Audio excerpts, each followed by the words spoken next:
Okay, Jim Acosta, The Late Show with Stephen Colbert last night. Cut 10, go. That's not really relevant, whether I like the president or not. I don't have to like the president of the United States. He doesn't have to like me. We all have jobs to do. And as you talk to these folks, they sort of calm down. But my sense of it, Stephen, is that a lot of these folks, they get their impressions of what we do by watching other conservative outlets. They look at other conservative websites.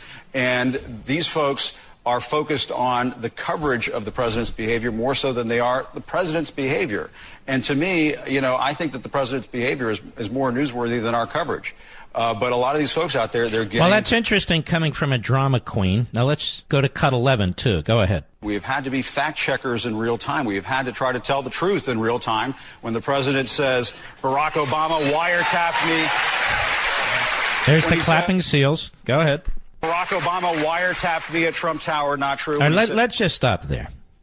Now, he knows that Trump world was surveilled. He knows there was an informant, a spy. He now knows there was a FISA application and a warrant. He knows about the dossier.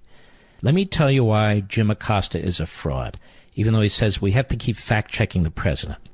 Jim Acosta has not uncovered a single fact and has essentially ignored every piece of evidence others have found relating to the FBI, the CIA, the Hillary campaign and the DNC, Fusion GPS, the FISA court application, the dossier, the FISA court warrant, and all related matters. He hasn't broken a single story, and he hasn't really covered any of it either.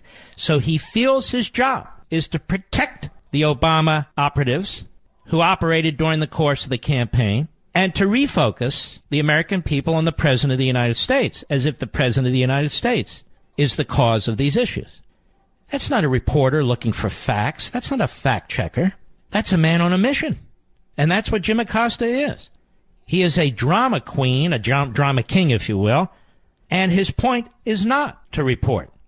His point is to make it impossible to have an effective news conference with other reporters asking questions without him jumping up and down, and the president answering questions without him jumping up and down. Moreover, he does not view his job as getting to the bottom of what occurred in the lead-up, during the election, the lead-up to the election, post-election, and during the course of this presidency.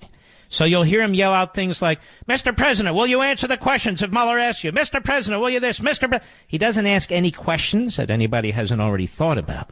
But he is not in the investigation business. He is not looking for real news and facts and the truth. He's just looking to hammer Trump, and he believes that is what a reporter should do. And I suspect there's a lot of people who've come up more recently through the ranks of journalism and media who think that's their job as statist progressives. And that's what he does. And Colbert is a circus clown. Colbert used to be a B actor. You may not know that. You can see him in some of those old TV shows. Then he was on Comedy Central as the number 2 host behind Jon Stewart. Then they give him a big job. And, of course, he's now turned that into an absolute propaganda operation where he just takes cheap shots at the administration and conservatives and so forth. And apparently the big media corporations are plenty happy with that.